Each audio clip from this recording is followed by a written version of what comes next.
Hi guys, we're here with Stu from Grycol. Thanks for making the time to speak with us, Stu. Really appreciate it. Yeah, you too, likewise. So you guys are the importers, as most people know, with Smith & Wesson. Yep.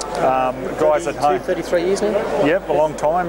Guys at home have seen my review there of the Model 686, which I highly rate. Awesome revolver. Just time tested, really, isn't it? It's our longest serving firearm. It's been around since about 1985. Yeah, yep. And I see also now you've got the Smith & Wesson M&P series in the pistols. Can you tell us a bit about them? Okay, I've had some heavy involvement with that since about 2006.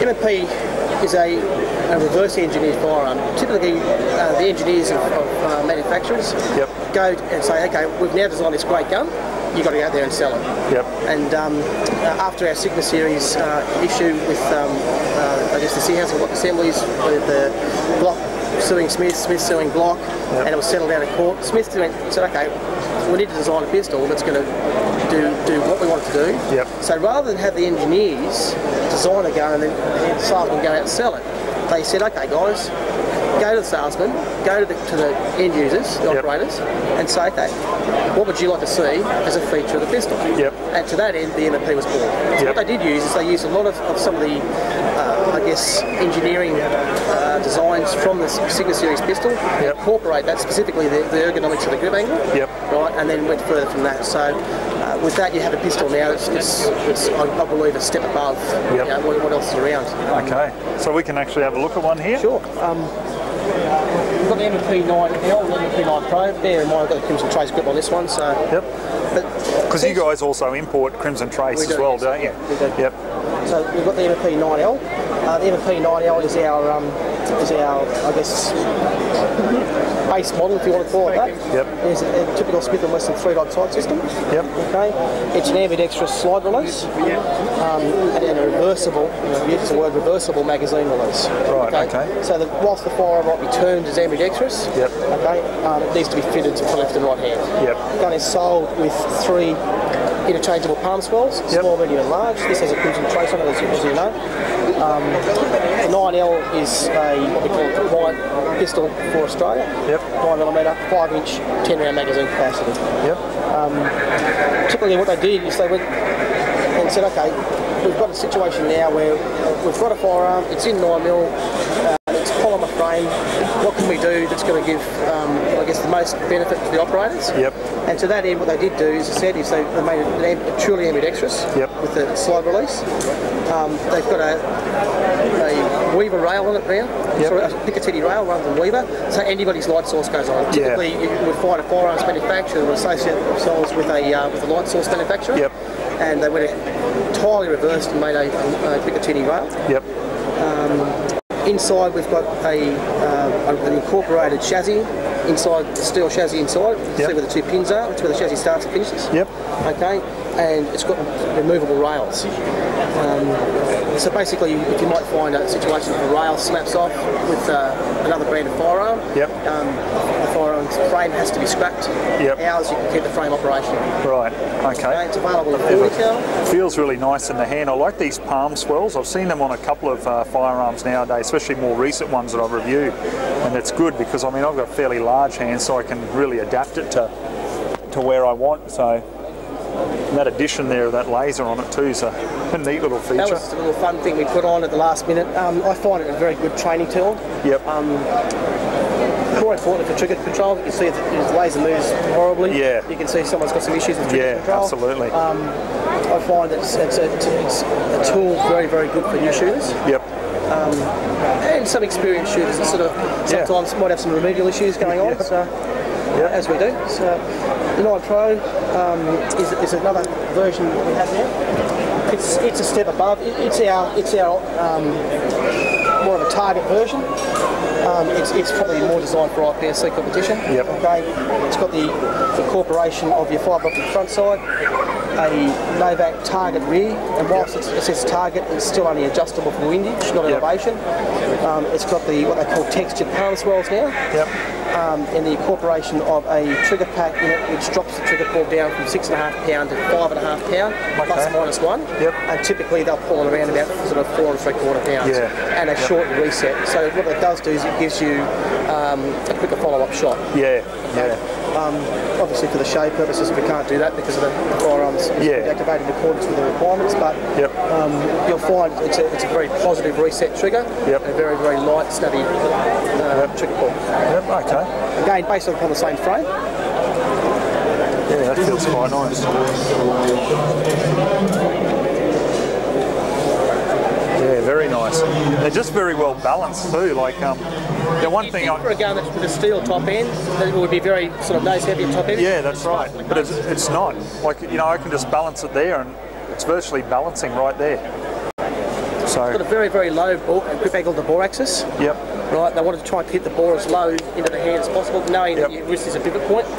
And to that end, that's why they've got a very, very oversized beaver tail, literally to drive your hand up towards the bore to decrease muzzle flip. And I must admit, like just handling this now, like I do like it even over like Glock, because I find them a fairly bulky feel to them. That's just a personal preference, and this is just, man, that just points, and that's really nice. Yeah, quite nice. If you look at it and think about it logically, a lot of money, Smith & Wesson went in a lot of money to try and figure out the perfect grip angle.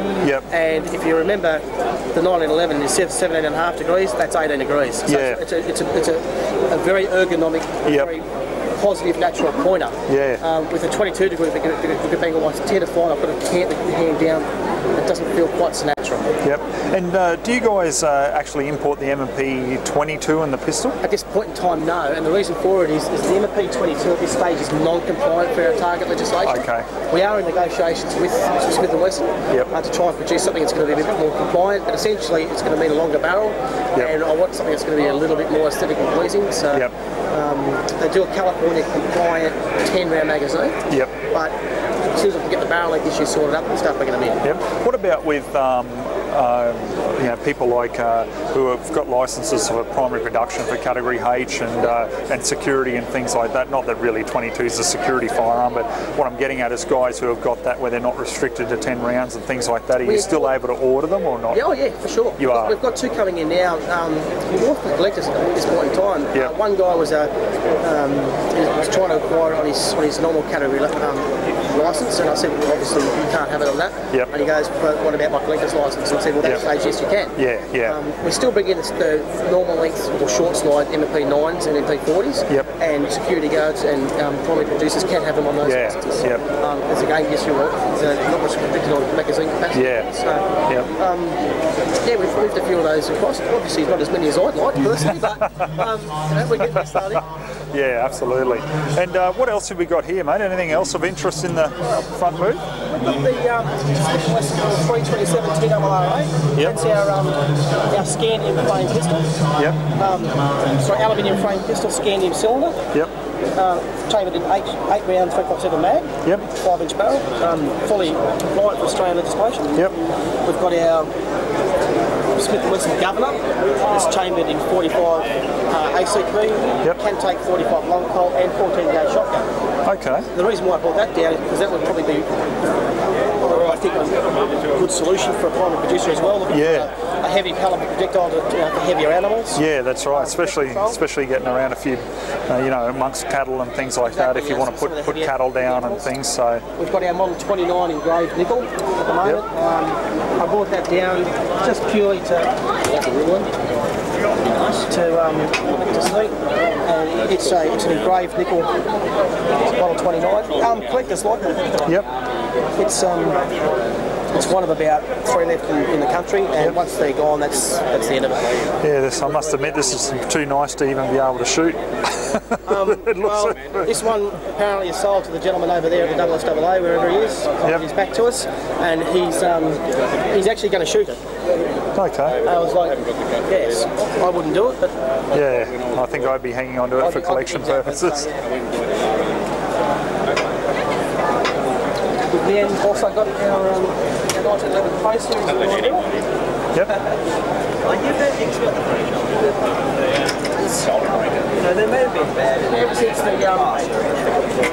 Ever since the expiration of the patent of the 1911, Everyone's doing a 9mm. Ours is what we call our Pro Series. The 9mm frames are made in Halton, Maine, rather than Springfield, what they call a pistol factory.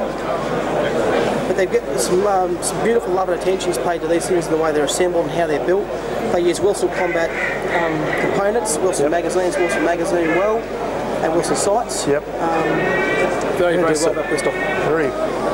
Very nice. So I'm a big fan of 1911s. Me too. I just like them. Me too. You know, some people may think a bit of a traditionalist, but definitely,